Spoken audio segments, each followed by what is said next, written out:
mesdames et messieurs, bienvenue sur Bekke TV pour ce deuxième numéro de votre émission magazine, le Grand Magazine. Pour ce deuxième numéro, nous allons parler de la remise de 150 ponts aux jeunes déscolarisés de la région de Bekke. Bien sûr qu'à partir de là, donc, nous allons faire une incursion sur le projet de développement en matière d'éducation nationale au niveau donc, de la région de Bekke.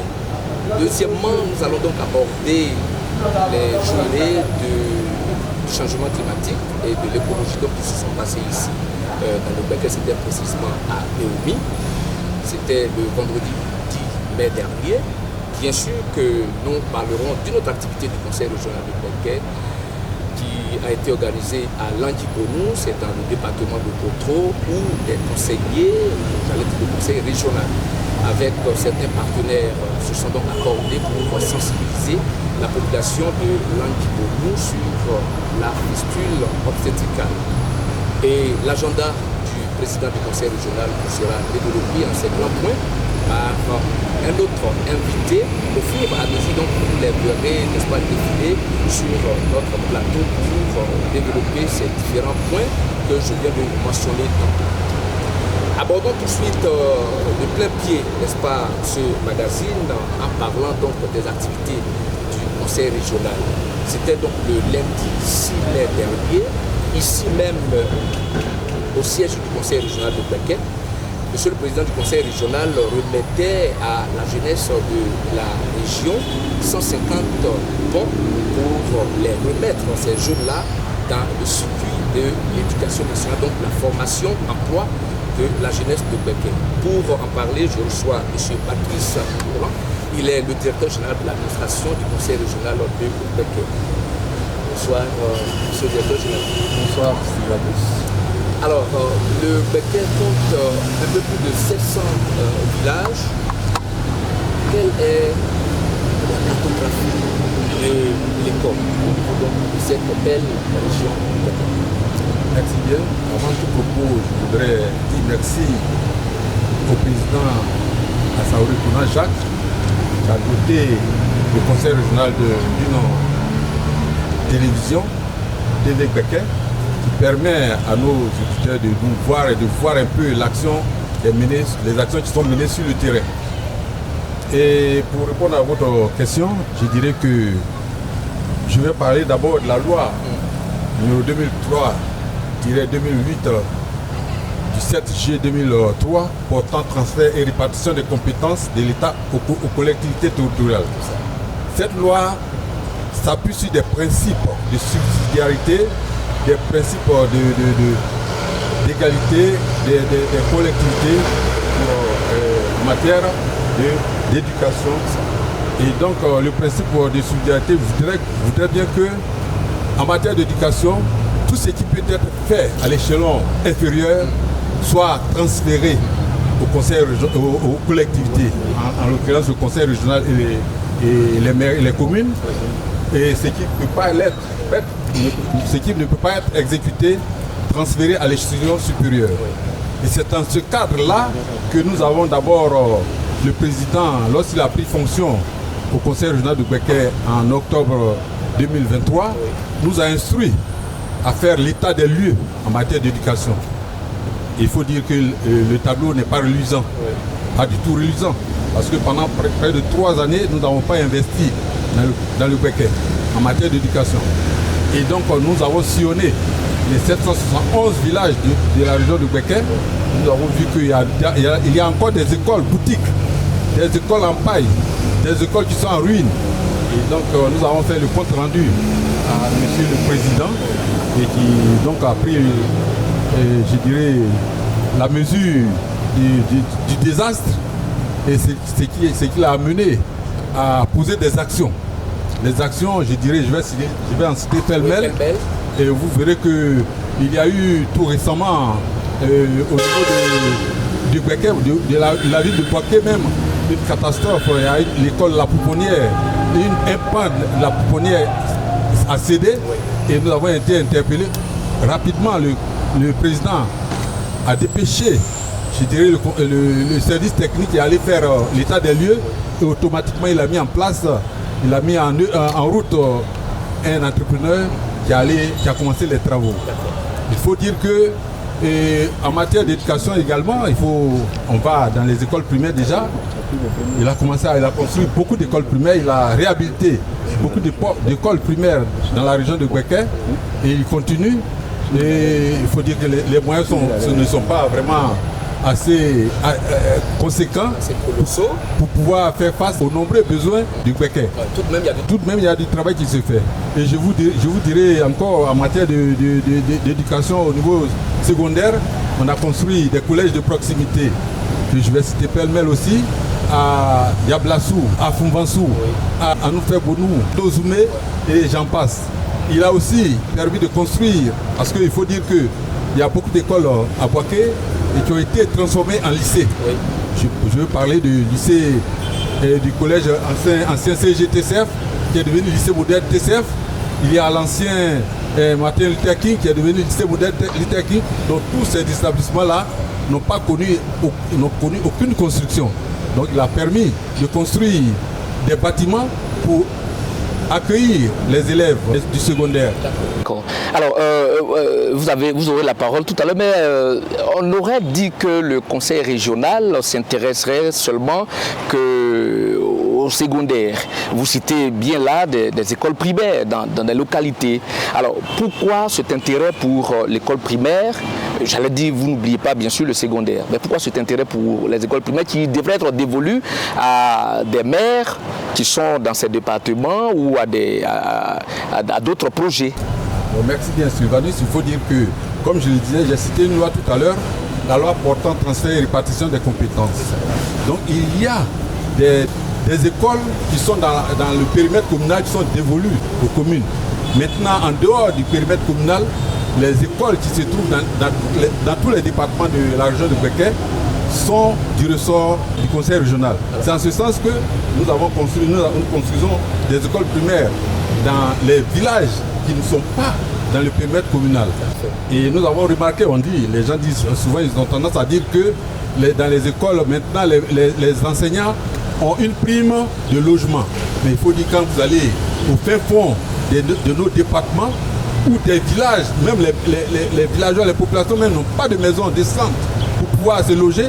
Comment voulez-vous qu'un enseignant qui n'est pas logé puisse donner du savoir, du bon savoir à la relève?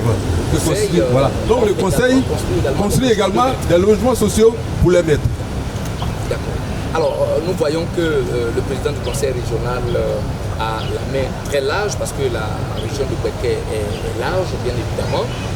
Et récemment, donc le lundi dernier, je l'ai dit dans mon propos introductif, nous étions donc au lundi 6 mai dernier, ici même au siège de la région, en partenariat donc avec une école qui est bien sûr l'Institut supérieur pour les techniques de l'aviation et du tourisme en Côte d'Ivoire. Vous avez offert, le président a offert 150 prises en charge à des élèves qui vont donc retrouver le chemin de l'école. Alors d'où est venue cette vision de pouvoir ramener dans le circuit éducatif des élèves, des étudiants qui ont abandonné un tant soit peu l'école? Monsieur Sylvanus, il faut dire que le président a constaté qu'il y a des jeunes qui sont après avoir obtenu soit le bac, soit le BTS pour certains, et ils sont dans la rue en train de gérer les cabines, en train de conduire les motos taxis. D'autres sont complètement même déscolarisés. Il nous a saisi, il nous a donné l'instruction de voir dans quelle mesure on pourrait insérer, former des jeunes. C'est de ce sens-là qu'il a instauré, institué la formation de 150 jeunes pour ils seront formés. Ces jeunes, une fois formés, ne seront pas laissés dans la rue. Alors justement, on allait en venir. Après la formation de ces 150 jeunes, qu'est-ce qu'ils deviennent après? Parce que certains sont déjà diplômés, d'autres n'ont pas de diplôme. Ils vont avoir certainement un certificat ou une attestation à la fin de cette formation. Est-ce qu'il y a déjà l'objectif d'insertion pour que ces jeunes puissent se trouver un emploi décent? Effectivement, il faut dire que dans le cadre de la formation, nous avons prévu l'insertion de ces jeunes-là. Il y a un suivi. Ils ne seront pas laissés. Lorsqu'ils auront fini la formation théorique à l'école, ils seront classés dans les entreprises pour pouvoir faire leur stage et puis ils seront, je dirais, suivis pour pouvoir être insérés dans certaines entreprises et même parce qu'ils vont apprendre aussi l'entrepreneuriat. Il y en a qui pourront s'installer à leur propre compte. Donc la région va les financer certainement. Certainement. D'accord. On va pouvoir se voler là. Nous allons donc suivre les propos de M. le Président du Conseil régional, Jacques Assaouré, qui demandait donc à ces jeunes de saisir leur chance parce que selon lui, c'est la toute dernière. Ensuite l'élément et on revient tout de suite. Au niveau des actions de développement que le Conseil régional est en train de mettre en place, les questions de formation à l'emploi et de l'insertion socio-professionnelle des jeunes de la région demeurent des sujets essentiels et se positionnent même comme des priorités. La formation est inscrite en priorité de l'action du gouvernement du président Alassane Ouattara. La formation initiale, mais le président Ouattara a décidé de donner une seconde chance aux jeunes déscolarisés.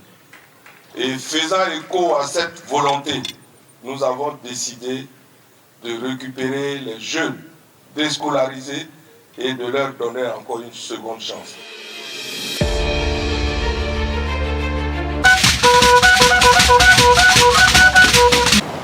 Alors, monsieur le directeur général, le président Jacques Assaouré est tout heureux de donner ses bourses, ses prises en charge à ces jeunes de la région de Gbeke.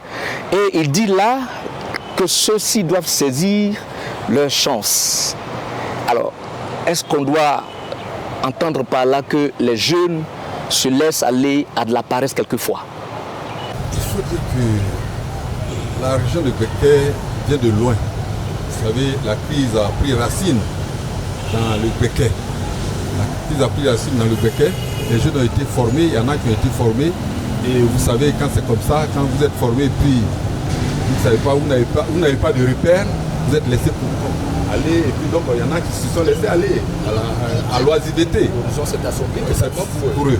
Et donc, c'est une lucarne que leur ouvre le président Assaouré pour qu'ils puissent prendre conscience qu'ils sont aussi valables pour le développement de la Côte d'Ivoire et même, je dirais, singulièrement de la région de Gbeke.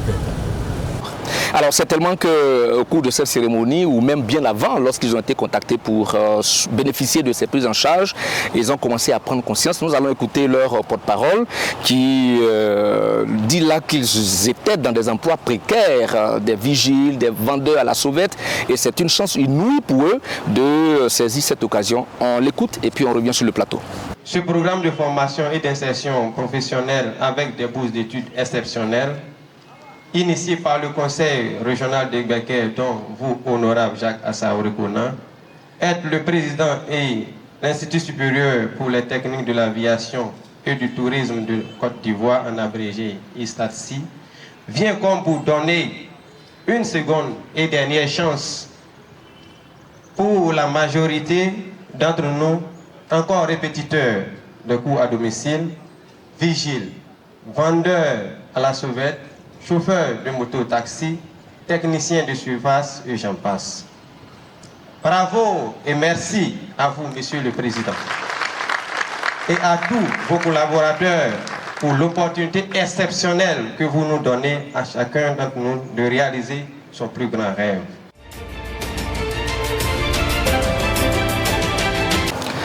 Alors, monsieur le directeur général de l'administration, Patrice Ngoran, que nous recevons pour parler, n'est-ce pas, du programme de développement au niveau donc de l'éducation nationale du Conseil régional de Gbeke. Lorsque vous écoutez ce jeune homme qui décrit là leur situation, ils sont des vigiles, il l'a dit, ils sont des vendeurs à la sauvette, ils sont des gérants de cabine. Alors, il est tout plein d'espoir quand on le voit au micro. Est-ce que vous rêvez, est-ce que le président Assaouré rêve avec ces jeunes pour un lendemain beaucoup plus éclairé? Je voudrais d'abord remercier ce jeune qui a dépeint la situation exactement comme elle se présente au niveau de Gbeke. Maintenant, il faut dire que, comme je l'ai dit, je le disais tantôt, avec le président Assaouré, tout espoir est permis pour cette jeunesse. Déjà, il a un programme, un projet de profilage des jeunes de la ville de la région de Gbeke pour voir un peu leur formation, leur qualification et essayer de les orienter vers des métiers, des formations qualifiantes au sortir de leur formation puissent être employés dans des structures ou même se prendre en charge eux-mêmes. Voilà, donc on a un vaste projet de profilage de tous les jeunes de la région de Gbeke.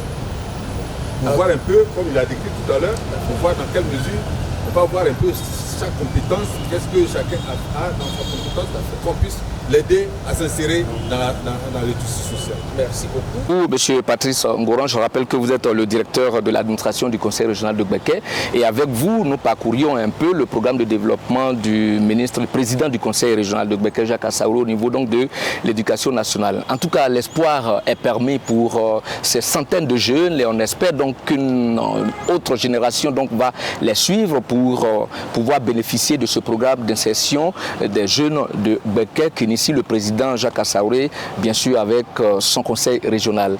Merci d'être passé sur notre plateau. C'est moi qui vous remercie. Et puis certainement qu'on se reverra pour d'autres questions. D'autres points du programme du président du conseil régional. Merci beaucoup à vous et à très bientôt. Sur ce, nous allons au studio pour le flash avec Fofana Maria Silvania.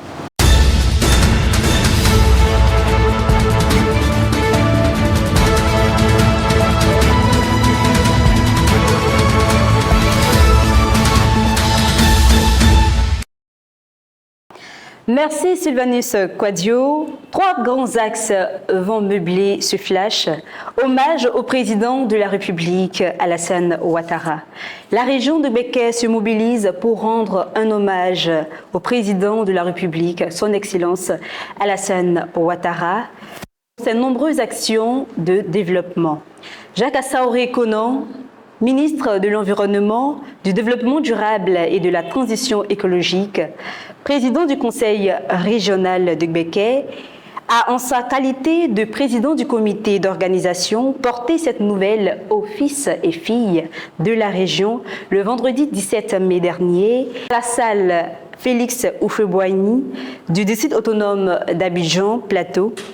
Ceux-ci ont tous marqué leur accord pour leur participation massive à l'événement dont la date reste à indiquer. Notons que, avant la rencontre d'Abidjan, le président du comité d'organisation a porté cette nouvelle aux 13 cantons qui lui ont donné leur aval et leur bénédiction. Et puis, sensibilisation sur la fistule obstétricale à Languibonou dans le département de Botro. Le conseil régional a, en partenariat avec l'AIBF et l'UNFPA, organisé une campagne de sensibilisation contre la fistule obstétricale à l'intention de 400 femmes au foyer des jeunes de Languibonou dans le département de Botro. Les participants ont eu droit à des communications sur les causes de cette maladie, les moyens de prévention et le traitement approprié. Également, une sensibilisation sur les activités génératrices de revenus a été faite afin de permettre aux participantes d'avoir des sources de revenus en vue de leur autonomisation. Enfin, parlons des obsèques de l'ex-président de la République, Henri Konan Bédié, décédé le 1er août 2023. Le président du Conseil régional de Gbeke est en train de mobiliser les chefs, les jeunes et les femmes afin de les conduire en grand nombre à Daoukro pour prendre leur part de deuil. Selon Jacques Assaouré Konan, la région de Gbeke ne devrait pas être en marge de cette mobilisation nationale voulue par le président de la République, son Excellence Alassane Ouattara, pour rendre l'ultime hommage à l'illustre disparu.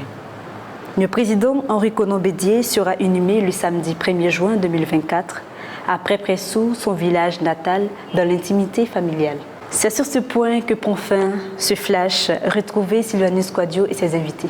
Merci à Miss Fofana Maria pour la présentation du flash. Et nous recevons après le directeur général de l'administration du conseil régional de Gbeke, monsieur Kwame Kofi Devi.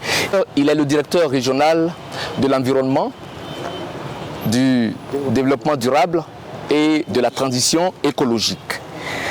Avec lui, donc, nous allons parler des journées africaines de l'écologie et des changements climatiques qui se sont tenues à Béoumi. C'était donc le vendredi 10 mai 2024 dernier. Donc. Et bien sûr, bonsoir monsieur, avant d'aborder la question, vous êtes le directeur régional de l'environnement, comme je l'ai dit tantôt. Vous êtes à Bouaké au quotidien. Qu'est-ce que vous faites? Bonsoir chef frère. C'est vraiment d'abord un plaisir pour moi de répondre à votre invitation. Je suis effectivement le directeur régional de l'environnement, du développement durable et de la transition écologique de Gbeke. Alors il faut dire qu'au quotidien, quand nous allons dans nos services, d'abord nous prenons la plénitude de tout ce qui est thématique environnementale au niveau de la région, afin de nous lancer, s'il faut aller sur le terrain pour des séances de sensibilisation, s'il faut également participer à des rencontres et aussi voir ce que nous pouvons faire au niveau de l'administration. Alors aujourd'hui, la question de l'environnement est internationale. La Côte d'Ivoire, Bouaké, donc également, fait partie donc de ces effets qu'on voit au niveau donc du changement climatique. Alors est-ce que la situation empire ou bien avec vos efforts, avec les différentes rencontres à l'international ou même en Côte d'Ivoire, les choses sont en train de changer pour donner de l'espoir à la population ivoirienne? Il faut dire que Bouaké est effectivement, comme toutes les villes de la Côte d'Ivoire, et vous parlez aussi de l'international, au niveau de la planète, il faut dire que c'est réellement un problème, le problème du changement climatique. Et donc, au lieu d'alarmer, nous préférons plutôt sensibiliser, dire à nos parents que vraiment nous devons prendre en compte cette thématique afin d'éviter le pire. Parce que nous voyons sous nos cieux des situations de sécheresse, des situations où il y a la perturbation du climat, ce qui fait qu'au niveau des cultures, nous ne pouvons plus cultiver comme dans le temps. C'est ça. Et donc, Bouaké aussi est affecté. Tout un mélange du calendrier culturel au niveau donc de toute la Côte d'Ivoire. Et Bouaké n'échappe pas à cela. Bouaké n'échappe pas évidemment à cela. Alors justement, parlant de sensibilisation, vous étiez à Béoumi le 10 mai dernier pour la journée africaine de l'écologie et des changements climatiques. Et pour démarrer cette activité, monsieur le ministre de l'Environnement a commencé par inviter la population à planter des arbres au lieu d'en couper. On va donc suivre l'élément et puis nous revenons. Le geste que je vais poser a une signification. Quand on dit planter un arbre, ce n'est pas seulement pour de l'ombre. Parce que vous voyez qu'il fait chaud aujourd'hui. Quand il fait chaud, c'est quelque chose qui provoque cela. On appelle ça le gaz à effet de serre. Et les gaz à effet de serre empêchent la chaleur de se dissiper dans l'atmosphère. Donc c'est contenu à la surface de la Terre et il fait de plus en plus chaud. Mais il y a un facteur, un élément qui capte ces gaz à effet de serre, c'est les arbres. Quand on dit qu'il faut planter les arbres, c'est faire en sorte qu'il y ait un maximum de puits de carbone. Le puits de carbone, ce sont les arbres, c'est la forêt. Au-delà de l'aspect ombre, plus il y a des arbres, plus nous avons des puits de carbone qui permettent de capter les gaz à effet de serre et de diminuer la chaleur sur la surface de la Terre. C'est pour cela que, avant de démarrer la cérémonie, je voudrais faire planter symboliquement un arbre. Chacun d'entre nous doit changer de réflexe. On ne doit plus avoir le réflexe de couper les arbres. On doit avoir le réflexe de planter.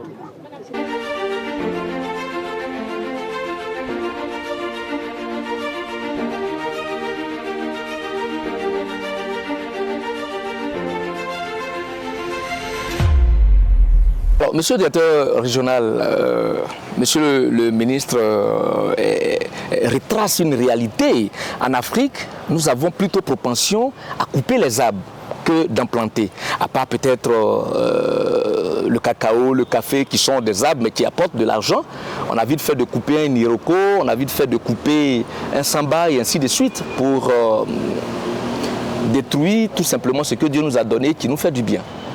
Alors je dis d'emblée qu'il faudrait que cela change. Nous devons comprendre que l'heure n'est plus à abattre des arbres, l'heure est plutôt à planter des arbres. Parce que l'arbre est vraiment la source de choses de développement. L'arbre, ce sont ces arbres qui nous permettent d'avoir de l'oxygène, de capter le carbone et permettre toute vie sur la surface de la Terre. Alors, il vaut mieux planter des arbres que de les détruire, parce qu'il y va des générations futures, de l'avenir de nos enfants. D'accord. Et dans cet élan, à Béoumi, il y a eu la distribution de foyers écologiques, c'est comme ça qu'on a appelé. Alors, à quoi servent ces foyers écologiques? Alors, par rapport au feu de bois ordinaire que nos parents font au village? Tout à l'heure, on parlait de l'abattage des arbres. Il faut dire que ces arbres-là sont utilisés dans la fabrication du charbon de bois. Et ces foyers-là sont là pour nous éviter la surconsommation du charbon de bois. C'est-à-dire qu'à partir de ces foyers écologiques, on a juste besoin d'une petite quantité de charbon pour pouvoir faire cuire nos aliments. Je pense que cela va nous permettre de réduire l'abattage des arbres et disons, à l'avenir même, aller au-delà de ces foyers écologiques pour donner encore plus de visibilité à ce que nous disons. D'accord. Mais de toute évidence, on utilisera donc du bois, du charbon pour mettre le feu dans ces foyers. Est-ce que beaucoup plus loin, dans une perspective éloignée, il n'y a pas à promouvoir des énergies beaucoup plus propres comme le gaz pour qu'aujourd'hui, dans tous les ménages, on puisse utiliser ces énergies, ces feux renouvelables, là, j'allais dire, que le charbon qui vient du bois? Effectivement, c'est ce qui est souhaitable. Et nous allons dans ce sens-là. Mais il faut dire que nous avons nos habitudes. Et petit à petit, nous voulons changer ces habitudes-là. Nous commençons par ces foyers, mais à l'avenir, c'est plutôt comment utiliser des énergies renouvelables et garantir le bois, de sorte que nous ayons zéro déforestation que d'utiliser le charbon de bois. Alors, nous recevons quelques pluies ces temps-ci tout de même, malgré le changement climatique, le calendrier culturel qui est mélangé. Est-ce que vous avez des orientations, des conseils à donner à nos braves paysans pour qu'ils puissent s'adapter tout de même à pouvoir toujours nourrir la Côte d'Ivoire? Bien sûr, il faut dire qu'il faut suivre les conseils que nous donnons. C'est-à-dire qu'il y a un changement climatique. Et avec la météorologie, on peut suivre l'actualité au quotidien, de sorte à savoir comment cultiver. Parce qu'aujourd'hui, tout a changé. Tout a changé. Alors, nos scientifiques nous aident, par conséquent, à nous situer sur les changements du calendrier culturel. Donc, les parents doivent vraiment écouter les communications du gouvernement pour pouvoir s'imprégner et aller de l'avant. Si vous avez un dernier mot, en tout cas concernant l'écologie, concernant l'environnement, concernant le changement climatique, qu'est-ce que vous diriez? Bien, il faudrait que tout le monde s'y mette. Parce que ce n'est pas une question d'une seule personne. Ce n'est pas seulement le ministère de l'Environnement, à travers le ministre de l'Environnement, qui fait beaucoup d'actions dans ce sens. Tout le gouvernement, toute la population, tout le peuple de Côte d'Ivoire doit s'associer à toutes ces actions qui prônent vraiment des énergies renouvelables, qui prônent aussi un développement pur en utilisant les ressources disponibles de façon raisonnable, tout en pensant aux générations futures. Un sachant disait que la terre, nous l'empruntons à nos enfants. Tout à fait. Alors faisons en sorte que nos enfants puissent bénéficier de ce que nous avons reçu. Certainement qu'on se retrouve bientôt pour une opération de planting d'arbres avec vous. Bien sûr. Bien sûr, ça sera donc en présence de monsieur le ministre de l'Environnement, du Développement durable et de la Transition écologique, Jacques Assaouré Kona. Merci beaucoup d'être passé et puis à très bientôt. Il faut dire que beaucoup d'actions sont faites. Il y a eu à Béoumi aussi des séries de planting d'arbres. Tout à fait. Et dernièrement aussi, à Boukebo aussi, l'action a continué. Et nous savons que ça va continuer, ça va continuer. Nous encourageons tous, dans vos maisons, dans vos villages, à planter des arbres. Plantons des arbres pour l'avenir de l'humanité. À chacun son arbre. Merci beaucoup. Après Boumi, nous sommes à Landibonou, cette fois-ci pour une journée de sensibilisation contre la fistule obstétricale. Et cette activité a été menée avec le conseil régional qui s'est associé.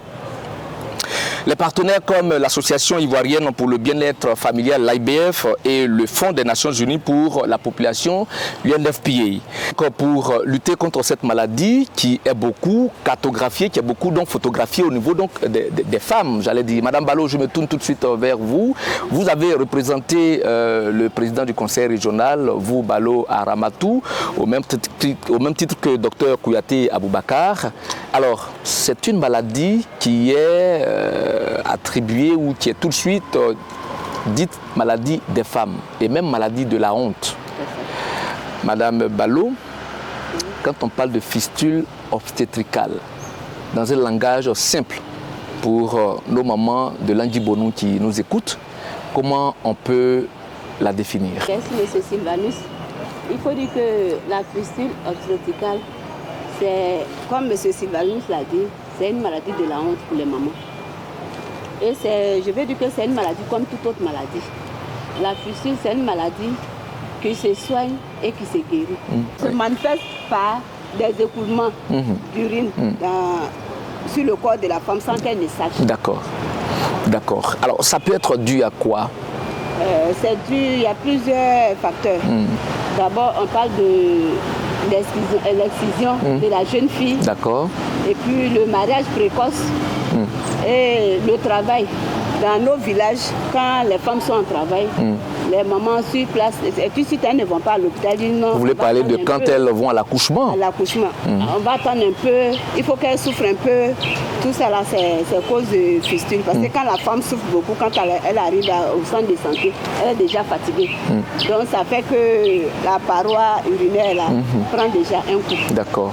Alors du coup, il y a donc une communion entre le vagin et l'anus, c'est ce qui est dit, puisque dans les mêmes orifices vont couler donc l'urine et les excréments. C'est ça. Et ça fait que la maman est obligée d'être rejetée par sa communauté. Elle est obligée aussi d'être... ça évite à la maman aussi de s'épanouir. A commencé même par son mari qui la rejette premièrement. Par son mari, et puis ça lui permet de s'épanouir. Ça freine même l'autonomisation de la femme. Parce que pour être autonome, il faut que tu sois en bonne santé. D'accord. Pour être autonome, il faut que tu sois en bonne santé. Et c'est en cela, le président du conseil régional, M. Assaouré Jacques, qui ne ménage aucun effort pour sa population, surtout en particulier les femmes, pour le bien-être de la femme, à insérer cette journée de sensibilisation avec l'IBF et l'UNFPA. D'accord. Nos mamans. Vraiment, on tient à dire un grand merci au président du conseil régional. Docteur Kouyaté Aboubakar, vous étiez présent. Cette journée de sensibilisation contre la fistule obstétricale a commencé, on va dire, à associer une sensibilisation de la population qui est venue aux activités génératrices de revenus. Pourquoi associer santé et insertion des femmes ou création d'activités génératrices de revenus? Comment on peut comprendre ce lien? Merci beaucoup. Avant de commencer, je voudrais d'abord remercier le président du conseil régional qui nous a donné le mandat de le représenter à cette belle cérémonie. Remercier également les partenaires AIBF et puis l'UNFPA. Pour revenir à la question, effectivement, le président du conseil régional, le ministre Jacques Assaouré, comme l'a dit ma soeur, n'a ménagé aucun effort pour aider, pour soutenir ses parents. Ses parents de Landibonou, c'est même pas seulement les parents de Landibonou, c'est tout le Bégué à travers cette journée de sensibilisation. Et cela dénote que le ministre Jacques Assaouré est en contact, est proche de sa population, est dans la population. Tout à fait. Voilà, et c'est pourquoi il a organisé cette journée-là. Parlant des AGR, des activités génératives. Inséré dans une activité de sensibilisation sur la fistule. Une sensibilisation de masse. C'est une sensibilisation de masse. C'est tout à fait normal, ça s'explique. Parce que ce jour-là, il fallait être là pour voir plus de 400 personnes. 400 personnes. Et les jeunes, propriétaires, les vieux, les femmes, nos mamans. Vraiment, il y avait du monde. Et les activités génératrices de revenus, il fallait expliquer un peu où sont levés les 50 millions que le conseil régional, sous la direction, ou bien sur la coupole du président Assemblée Kona, où sont levés ces 50 millions. Et ces 50 millions sont logés à crédit ACS Bank. Et il fallait expliquer un peu à nos concitoyens, à nos confrères, à nos frères, quels sont les critères pour bénéficier de ces 50 millions. C'est ça. Et donc, vraiment, le ministre ça aurait fait beaucoup pour sa région. Est-ce qu'on doit comprendre que pour le président du conseil régional, il faut avoir une population en bonne santé pour pouvoir entreprendre des activités génératrices de revenus, d'où l'association des deux activités? Tout à fait. Effectivement, le ministre d'abord, son premier souci d'abord, c'est la santé de sa population. Ensuite vient maintenant les activités régénératrices de revenus. Donc, ces deux activités vont de pair. Ouais. D'accord. Alors, le président du conseil régional se soucie de la santé de sa population. Vous avez adressé, n'est-ce pas, cette sensibilisation à plus de 400 personnes venues dans la salle. J'aime de savoir tout de suite, vous qui êtes homme, quelle a été l'attitude pendant la sensibilisation des hommes, des garçons qui étaient dans la salle, puisque la maladie est désignée comme une maladie spécifiquement pour les femmes.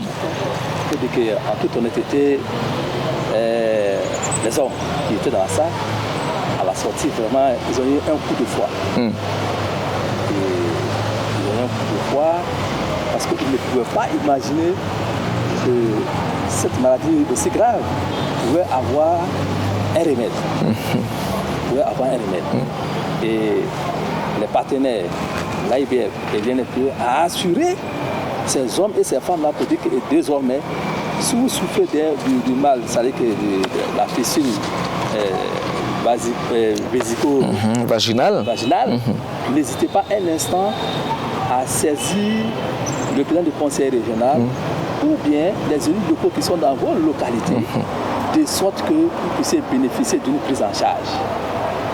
Et le ministre Jacques Assaouré s'attelle à cela. Donc c'est pour vous rassurer qu'effectivement, la population vraiment a eu un coup, parce que vraiment, après l'explication des uns et des autres, vraiment, on ne peut pas imaginer que cette maladie pouvait avoir un remède.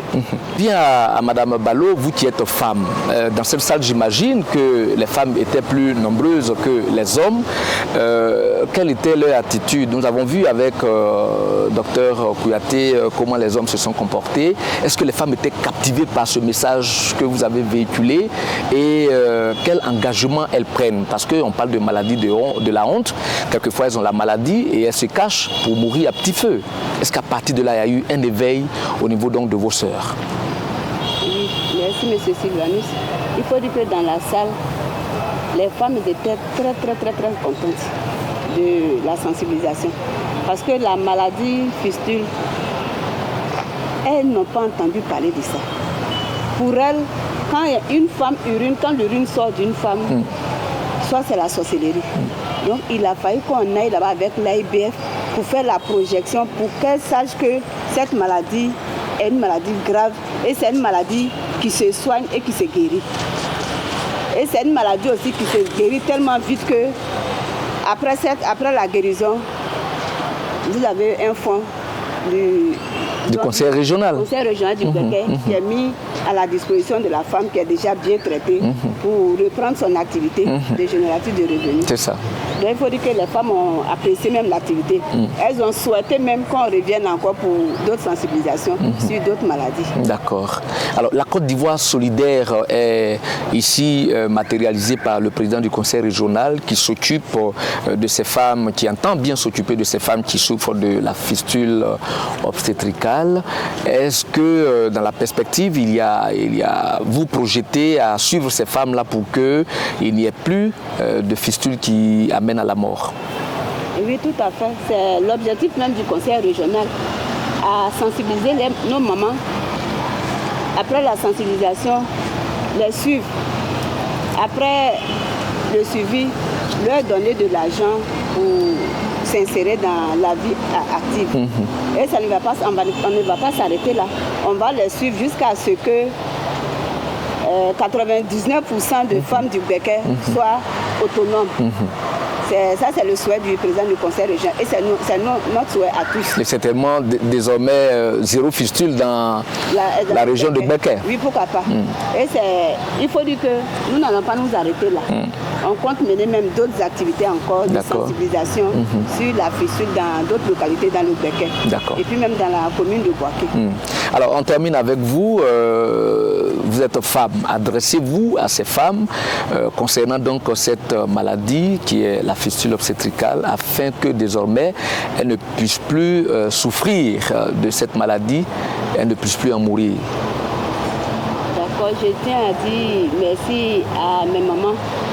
Je leur dis que la maladie, la fistule obstétricale, c'est une maladie comme toute autre maladie, comme le palu, comme ce qu'on dit Djokadio, comme la fièvre typhoïde. C'est une maladie qui se soigne et qui se guérit. Donc toutes les mamans, toutes les femmes qui sont là, qui sentent qu'elles ont un écoulement d'urine sans qu'elles ne sachent, de se référer directement dans un centre de santé. Et c'est pour cela même le président de la République, son excellence M. Alassane Ouattara, a construit plusieurs centres de santé pour que la population soit proche de son centre de santé et pour que le centre de santé aussi soit proche de la population. Vice versa. Donc j'invite toutes les femmes à aller vers les centres de santé pour quoi que ce soit. Quand tu es vite détecté, te soigner, c'est plus facile. Mais quand on traîne aussi à la maison, on casse la maladie, on reste isolé. C'est une maladie comme toute autre maladie, on n'a pas besoin d'être isolé. Venez vers nous, venez vers le centre de santé. Si vous avez honte, venez au conseil régional. Nous, en tant que femmes, on va vous accompagner à l'AIBF pour le suivi. Et à la suite de ça, vous aurez vos fonds pour reprendre vos activités génératives de revenus. Merci à vous. Aux femmes du Becker. Merci à vous, Madame Balo Aramatou. Vous êtes conseillère régionale. On va terminer avec Dr Kouyaté Aboubakar. Docteur, sensibilisation, le conseil régional avec Assaouré Konan-Jacques s'engage à lutter efficacement contre la fistule obstétricale, mais également aussi autonomisation de la femme. Si vous devez donc dire un dernier mot à ces femmes qui souffrent de cette maladie, ou même à d'autres femmes encore, qu'est-ce que vous leur donnez comme assurance de la part du conseil régional? Merci bien, Sylvanis. C'est d'assurer les femmes de la région de Becker et bien d'autres femmes. Je leur dis que, comme l'a dit notre frère, Madame Balo, si elle constate un écoulement vaginal, c'est-à-dire une sorte d'urine sur soi, qu'elle n'hésite pas à se référer à un centre de santé. Elle pourrait solliciter l'aide des élus locaux ou bien même du conseil régional à partir de la structure telle que de l'affaire sociale. C'est ça. Et automatiquement, il y aura un suivi, une prise en charge. Et à la fin, leur insertion, puisqu'il y a des activités génératives de revenus au bout. Donc c'est pour dire que le président du conseil régional, le ministre Jacques Assaouré Konan, pour qu'il nécessaire de dire merci. Et merci parce que, vous voyez, il se déplace. C'est lui qui va vers la population, vers sa population. Tout à fait. Pour comprendre le mal de sa population. Et afin d'apporter une solution à ces mal. Je pense qu'un tel monsieur vraiment mérite un autre mandat. Il mérite un autre mandat. Et nous lui réitérons encore tous nos remerciements. Et je pense que je ne pêche pas dans le vide. La preuve, au niveau même du parti, il a eu une ascension. Tout à fait. Il a été nommé coordonnateur principal. Régional. Donc ce sont des choses qui ne s'improvisent pas. Ouais. Donc je dis que M. Assaouré est au travail. Son calendrier est chargé par ses actions ministérielles, mais sur le terrain, au niveau de sa région, vraiment, il pense à sa population. Il y a vous, les conseillers, qui le représentez et puis qui travaillez sur le terrain. Merci beaucoup. Merci à vous, Dr Kouyaté Aboubakar. Je rappelle que vous êtes également conseiller régional. La santé de la population de Gbeke est une préoccupation pour le président du conseil régional et justement, depuis donc le vendredi 10 mai dernier, à Languibonou, il y a eu cette journée de sensibilisation sur la fistule et j'en parlais avec Dr Kouyaté et Madame Balo Aramatou, tous deux conseillers régionaux. Merci d'être passés et très bonne soirée à vous.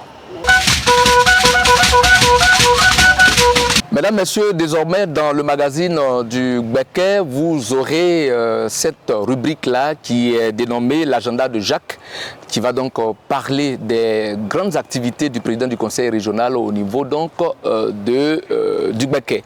Et pour déballer un tout petit peu son programme de cette semaine, je reçois sur le plateau de Gbeke TV le journaliste émérite Rach Nguessan Kouassi, qui est le chargé de communication de ce dernier, donc au niveau donc de la région de Gbeke, pour premièrement parler des obsèques du président Henri Konan Bédié, décédé le 1er août 2023. Il était le deuxième président de la République de Côte d'Ivoire en 1993-1999. Et ensuite, nous allons parler des déjeuners de Jacques. Bonsoir, Rach. Alors, tout de suite, la page triste de ce magazine, cela s'impose à nous. Le président Henri Konan Bédié n'est plus depuis le 1er août dernier, le 1er août 2023, comme je l'ai dit, et la région de Gbeke se mobilise à travers un seul homme, Assaouré Konan Jacques. Ouais, Assaouré Konan Jacques, à l'instar de tous les Ivoiriens, pleure donc le président Henri Konan Bédié. Il s'active pour que le Gbeke rende hommage à ce grand homme, l'enfant de Daoukro. Et dans ses préparatifs, le président du conseil a décidé d'engager toute la naturalité du Gbeke. C'est une soixantaine de chefs et de cantons qui prendront donc la route de Prépessou. Ce sont des chefs qui sont outillés à la culture et qui vont parer en des pagnes de deuil, tout cela sur le vouloir de Jacques Assaouré. Alors, juste... C'est vrai sur cette page, mais l'honneur, l'hommage de ce monsieur qui a été président de la République, qui a compté un peu dans le Gbeke, parce que, vous savez, il est à Caen. Et donc, la chaise royale étant ici, Henri Konan Bédié faisait Daoukro à Sakassou comme s'il partait dans son champ. Donc, c'est un hommage. Jacques Assaouré a saisi l'occasion pour accompagner ce monsieur pour ce dernier voyage et avec lui ses frères notables, ses frères chefs et autres cantons de toute la région de Gbeke. Alors justement, toute la Côte d'Ivoire se rassemble à Daoukro, à Prépessou, précisément où le président Bédié sera porté donc à sa dernière demeure.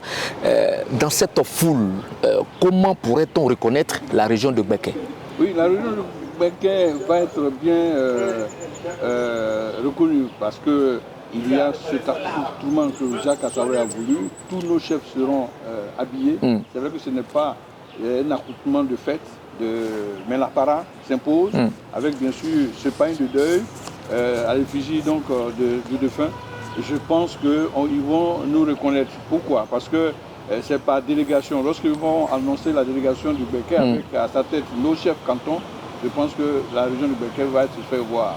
C'est une démarche à saluer parce que ce détachement était voulu. Vous savez, lors de l'hommage au président de la République, Alassane Ouattara à Korogo, Assaouré a essayé d'expérimenter un peu l'envoi de nos chefs, de nos gardiens de la tradition. En tout cas, ils se sont fait distinguer à Korogo. Ils ont été bien ovationnés. Je pense qu'après Pressou, ils ne seront pas ovationnés, mais ils vont faire pleurer peut-être toute la population de Daoukro, et c'est l'œuvre de Jacques Assaouré. En tout cas, paix à l'âme de ce grand homme d'État, Henri Konan Bédié, qui sera donc enterré probablement le 1er juin 2024 dans sa terre natale à Prépessou. Revenons avec une page un peu plus gaie. Rach, je vais t'arracher quelques sourires, bien évidemment. Le visage était assez triste. Il s'agit donc de parler des déjeuners de Jacques. Voilà. Alors, des déjeuners de Jacques, déjà ça met l'eau à la bouche. Il s'agit de quoi exactement? Ça peut saliver, effectivement. Ça peut saliver. C'est une tribune. Déjeuner de Jacques, c'est une tribune qui permet à Jacques de recevoir une entité de la société, parler de la dite société, des atouts de la société, des difficultés de celle-ci et bien d'autres. Et pour commencer, Jacques Assaoui a voulu qu'on commence par nos braves dames. Est-ce qu'il y a une raison d'inviter premièrement les femmes? Les femmes sont au centre de la vie. Et pour voir la vitalité, la bonne santé de Becker, il n'a qu'à interroger les femmes. Donc à la table de Jacques, ces femmes-là viendront. Ce sont les femmes des associations, ce sont les femmes du rural, ce sont les femmes du marché, ce sont les femmes de l'informel, ce sont les femmes de l'administration. 150 au total seront donc à la table de Jacques. Occasion pour celles-ci de discuter, d'échanger. Parce que Jacques, en créant cette tribune, permet à ces couches de venir échanger avec nous. La proximité avec sa population. Je pense que c'est une trouvaille à encourager et nous voulons féliciter le président parce que là, il ne sera pas coupé de la réalité de la région. Et chaque trimestre, il y aura donc cette tribune-là où il y a à manger, il y a à boire et puis il y a à échanger. Les solutions pourraient être trouvées. Si jamais au déjeuner, une sage-femme dit comme ça, que Monsieur le Président, dans ma sous-préfecture, je prends l'eau au puits pour venir laver un bébé qui vient de naître, vous pensez que c'est Jacques va rester insensible à cela? Tout de suite, il sera touché. Automatiquement, on le connaît. Pour aller sauver cette maternité, pour aller sauver cette sage-femme, il serait en difficulté. Si une femme de la campagne, du rural, dit que, ah, Monsieur le Président, même pour payer mon petit manioc là, j'ai des difficultés parce qu'on n'a pas de marché proche, qu'est-ce que le président ferait? Pourquoi pas donner une machine pour broyer ce manioc? Autant de situations qui pourraient être décantées au cours de ce déjeuner. D'accord. Les femmes, on va rentrer dans l'autre numéro, un trimestre après, c'est de parler de l'éducation où Jacques viendrait récompenser tous les meilleurs élèves du Becker, du primaire et du collège, des 4 départements. Ce sont des choses à venir. Alors la date la plus proche, elle est pour quand? C'est en juin là, avec bien sûr les obsèques du président Henri Konan Bédié. Au sortir passer cela, on va peut-être aller à la table de Jacques pour manger un peu et échanger un peu. Les déjeuners de Jacques, en tout cas, ce n'est pas toi et moi qui allons nous en priver. Non, ce sera le premier à être servi. Merci beaucoup à vous, Rach. Merci à vous, Sylvain. Voilà. Merci beaucoup à vous, Rach. L'autre nouvelle, c'est que la région de Becker se prépare à rendre un grand hommage au président de la République, son Excellence Alassane Ouattara. Vu ses nombreuses actions de développement, on peut citer pêle-mêle la voie Tiebissou, Sakassou, Béoumi. On peut citer l'autoroute, la deuxième tranche de l'autoroute, donc Yamsoukro, Bouaké. On peut citer la ville de Bouaké qui a bénéficié de la rénovation du stade. On peut citer les cadres qu'il appelle auprès de lui pour ensemble travailler au développement de la Côte d'Ivoire. Autant de choses que le président de la République, autant de largesse qu'il a donné à la région de Becker et il mérite d'être salué, d'être remercié. Jacques Assaoui Konan, qui est donc le président du conseil régional de Becker, qui est également le président du comité d'organisation, est au travail et dans la mobilisation pour que le stade de 40 000 places de Bouaké soit envahi par la population de Becker. La date vous sera indiquée très prochainement. Voici donc la dernière information qui boucle ce grand magazine que j'ai eu du plaisir à vous présenter. Nous prenons rendez-vous pour très prochainement.